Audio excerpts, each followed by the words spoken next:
¿Alguna vez te ha pasado que estás discutiendo con alguien, sabes perfectamente que lo que dice no tiene ningún sentido, y aún así sientes una urgencia casi física de presionar hasta que admita que estás en lo cierto?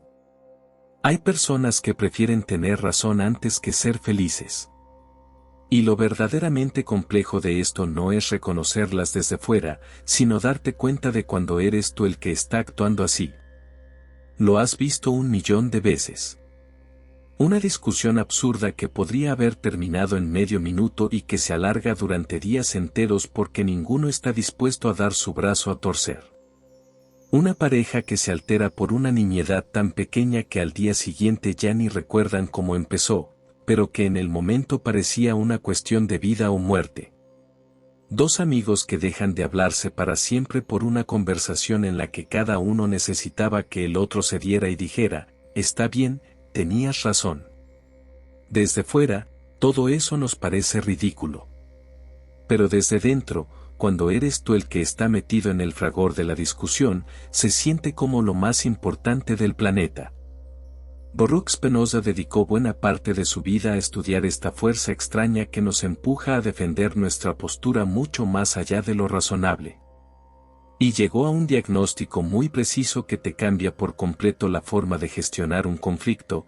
Descubrió que la necesidad de tener razón casi nunca tiene que ver con la búsqueda de la verdad. Tiene que ver con el miedo puro.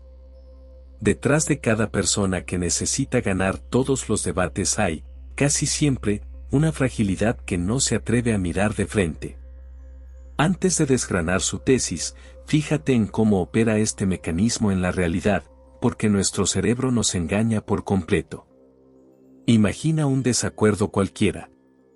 Alguien suelta una opinión que te choca. En ese milisegundo, antes de que te pares a analizar el argumento, ya ha ocurrido algo en tu cuerpo. Sientes una pequeña tensión en el pecho. Una alerta. Te pones a la defensiva incluso antes de evaluar si lo que te están diciendo es verdad o es un error. Spinoza vio esto siglos antes de que existiera la psicología moderna. Explicaba que el ser humano no es un ser puramente racional que a veces se emociona, somos seres que sienten primero y razonan después.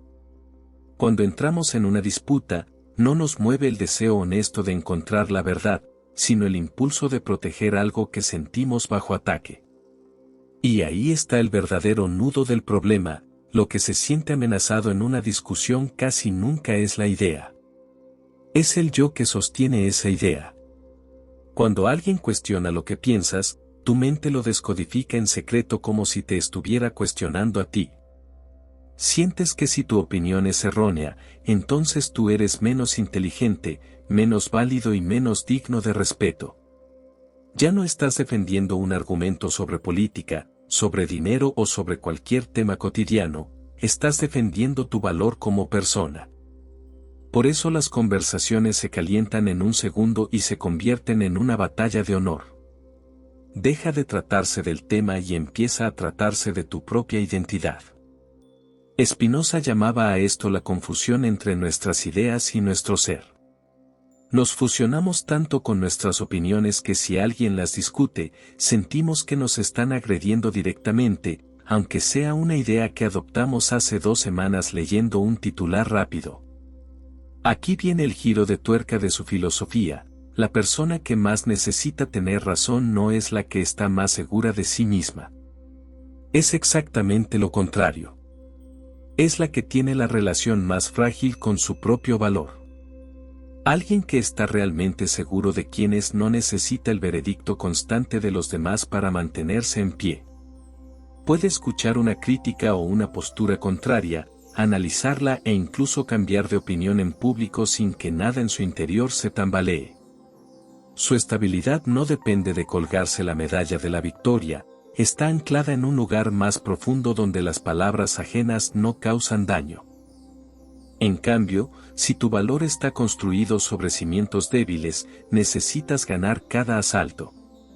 Una sola derrota, por pequeña que sea, amenaza con tirar abajo todo tu edificio psicológico.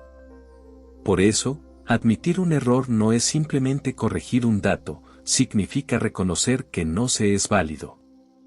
Y como ese vacío es insoportable, se prefiere defender una postura indefendible hasta el final antes que dar el brazo a torcer. La rigidez es siempre una máscara del miedo. La incapacidad de ceder, la obsesión por tener la última palabra y el rechazo a decir me he equivocado no son muestras de un carácter fuerte. Son la coraza de alguien que se siente demasiado frágil por dentro como para permitirse el hecho de fallar. Spinoza dejó escrita una advertencia muy clara: cuanto más esclavo es alguien de sus pasiones, más libre se cree. La necesidad de tener razón es el ejemplo perfecto de esta ceguera. Quien gana una discusión alzando la voz se siente poderoso, fuerte y dueño de la situación en ese instante, pero no se da cuenta de que es esclavo de una inseguridad que no controla. Cree que está defendiendo la verdad cuando solo está obedeciendo a un temor interno. Por eso es absolutamente imposible discutir con cierta gente. No es un problema de falta de inteligencia, a veces son personas brillantísimas. Es un problema de protección. Para ti es un mero intercambio de impresiones, para ellos es una batalla por su integridad psicológica. En este sentido, nadie es capaz de razonar con claridad cuando siente que su identidad está en juego, aunque lo único que se esté discutiendo sea una fecha, un nombre o un dato irrelevante. Vivimos en una época que ha industrializado esta necesidad de tener razón, convirtiéndola en un espectáculo permanente. Millones de personas entran cada día en plataformas digitales a discutir a través de comentarios con desconocidos a los que no verán en su vida, debatiendo sobre temas que olvidarán en 3 días, solo para demostrar que el otro está equivocado. Al final del día, nadie ha aprendido nada, nadie ha cambiado de bando, y ambos salen de la aplicación más molestos y más atrincherados en sus propios sesgos. Spinoza habría identificado este comportamiento al instante. No es una dinámica nueva, es el mismo ego de siempre potenciado por entornos diseñados para premiar el conflicto sobre el acuerdo sereno. Hemos construido un contexto que fomenta nuestra peor tendencia, la de no ceder jamás y tratar cada desacuerdo como una declaración de guerra. Quien entiende esta psicología aprende a salirse del tablero, no por superioridad moral, sino porque se da cuenta de que ese juego solo consume energía a cambio de nada. Esta urgencia por llevar la razón te daña a ti mucho más de lo que daña tus relaciones personales, y lo hace bloqueando tu capacidad de aprendizaje. Cuando no toleras equivocarte, te vuelves incapaz de aprender. Aprender es, por definición, descubrir que lo que creías saber estaba incompleto o mal planteado. Si cada corrección la procesas como una herida en tu amor propio, tu mente levantará un muro contra los datos. Te cerrarás a la información que te contradiga, buscarás solo el aplauso de los que piensan como tú y te irás encerrando en una perspectiva cada vez más estrecha. El conocimiento real exige una dosis enorme de humildad práctica. Para entender algo nuevo, primero tienes que admitir que no lo sabías. Para crecer, tienes que ver dónde estabas cometiendo un error. Quien no tolera la equivocación se condena al estancamiento intelectual perpetuo, porque ha cerrado con llave la única puerta por la que entra el crecimiento. Lo triste es que este tipo de personas suelen creerse las más sabias, confunden su terquedad con firmeza de carácter y creen que ganar discusiones es una demostración de sabiduría, cuando solo están limitando su intelecto para proteger un ego asustado. Esta necesidad no nace de la nada, responde a causas muy concretas que suelen estar enterradas en el pasado. Muchas personas crecieron en entornos donde el error se castigaba, con burlas, con reproches o con la retirada del afecto por parte de sus figuras de autoridad. Para un niño que vive eso, equivocarse no es una fase del aprendizaje, es un peligro real.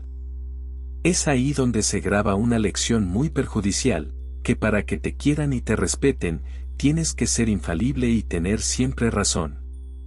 Ese niño se convierte en un adulto rígido que defiende sus opiniones como si le fuera la vida en ello, porque en el fondo sigue asociando el error con el rechazo.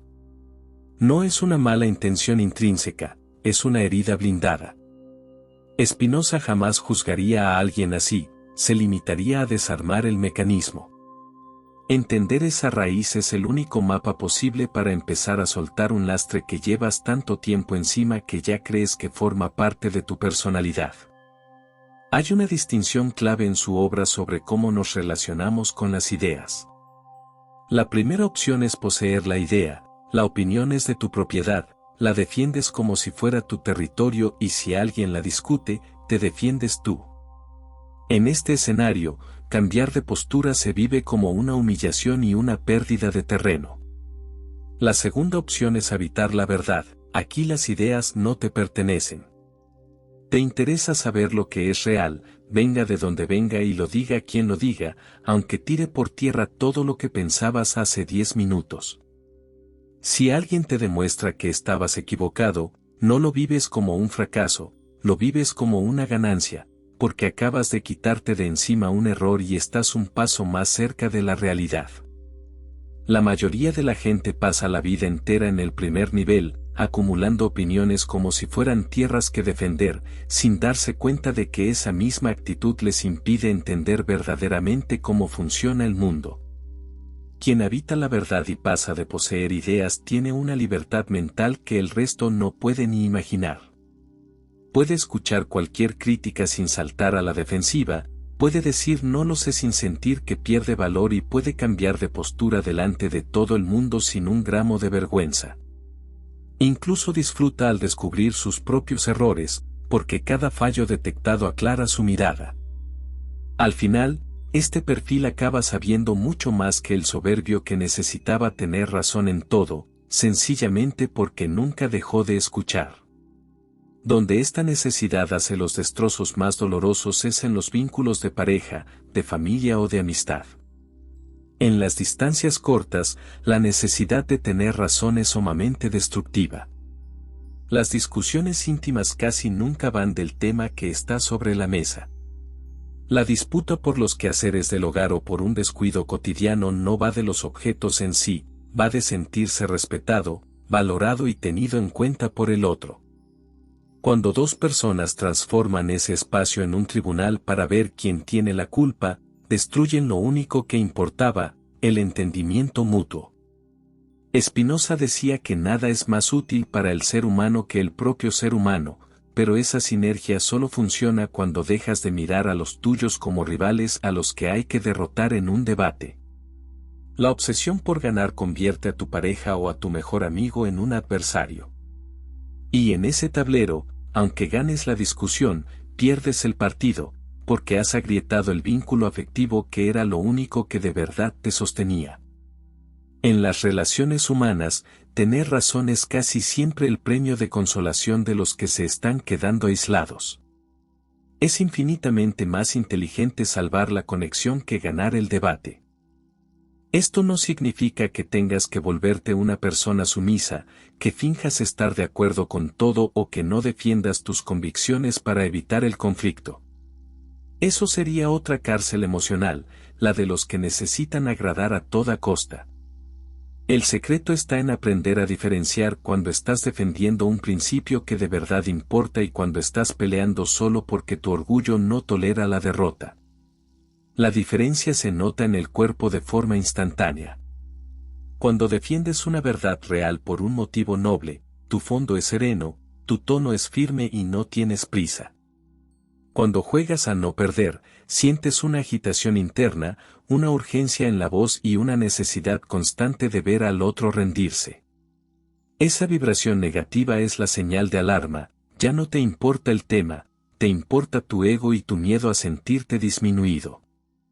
El ejercicio que propuso Spinoza hace 4 siglos sigue siendo el test más fiable para limpiar nuestra mente. En mitad de una discusión que empieza a subir de tono, frena un segundo y hazte una sola pregunta: ¿quiero entender lo que es verdad o solo quiero ganar?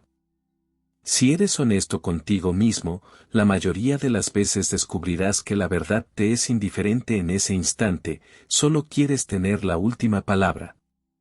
Reconocer esa flaqueza interna es el único botón que desactiva el bucle. Spinoza validó esta teoría con su propia vida. Cuando publicó sus textos, toda la maquinaria religiosa y política de su época se le tiró al cuello. Lo censuraron, lo maldijeron y lo tacharon de peligroso. Tenía todos los motivos del mundo para iniciar una cruzada personal, ponerse a la defensiva y gastar su energía en demostrar que sus enemigos estaban en un error. No lo hizo. Y no por falta de pasión por la verdad, sino porque sabía que entrar en el cuerpo a cuerpo con el ego de sus atacantes era rebajarse a su mismo nivel. Respondió con argumentos sólidos cuando el interlocutor merecía la pena, ignoró las descalificaciones cuando eran solo ruido y siguió escribiendo en silencio sin la necesidad de que nadie le diera la razón en vida. Sabía perfectamente que sus ideas eran correctas, pero no necesitaba que un tribunal público se lo convalidara para estar en paz consigo mismo. Rechazó ofertas de cátedras que le habrían dado poder e influencia para imponer su pensamiento. Prefirió quedarse en una habitación pequeña, ganándose el sustento puliendo lentes y escribiendo para un grupo reducidísimo de lectores. Murió con una calma intacta, sin haber necesitado jamás la validación de las masas. Quienes lo trataron en persona se quedaban impresionados por su nivel de paz interior, incluso cuando le traían noticias de los ataques que recibía. No se alteraba ni respondía con enfado. Se limitaba a comprender por qué sus enemigos pensaban así, analizando ese rechazo como quien estudia el comportamiento de la naturaleza. Esa comprensión activa lo mantuvo a salvo de las guerras de ego en las que el resto se estaba consumiendo. La historia terminó dándole la razón en casi todo, pero él no necesitó estar vivo para cobrarse la victoria. Esa es la verdadera grandeza. Alcanzar ese nivel de desapego es una de las tareas más raras y difíciles a las que podemos aspirar. Con esa misma advertencia se cierra la obra de Spinoza. Pero el entrenamiento está a tu alcance y se empieza con dos movimientos muy concretos que puedes ejecutar mañana mismo. El primero es vigilar tu agitación. La próxima vez que notes que una conversación se convierte en un pulso, detén la respuesta antes de hablar. Detecta ese impulso que te exige que el otro claudique y admite ante ti mismo que ya no estás buscando la verdad, estás buscando una victoria para tu orgullo. Ese simple baño de realidad rebaja la tensión del nudo. El segundo movimiento consiste en tener el valor de pronunciar las tres palabras más difíciles para el ego humano: puedes tener razón. O mejor aún, me he equivocado. La primera vez que lo haces sientes un vacío, como si estuvieras entregando las armas y perdiendo una parte de tu valor. Pero lo que descubres un segundo después es una liberación absoluta, te das cuenta de que el mundo no se hunde, que no has perdido nada de valor real y que la otra persona, en lugar de atacarte, suele bajar la guardia y respetarte más. Rompes el automatismo y dejas de ser un esclavo de tus propias reacciones. La verdadera madurez no consiste en ganar todos los pulsos, consiste en no necesitar entablarlos. Si esta perspectiva de Spinoza te ha hecho revisar cómo gestionas tus discusiones, suscríbete al canal. Y déjame tu opinión en los comentarios. ¿Vas a seguir gastando tu energía en tener razón a toda costa o vas a empezar a priorizar tu paz interior? Te leo.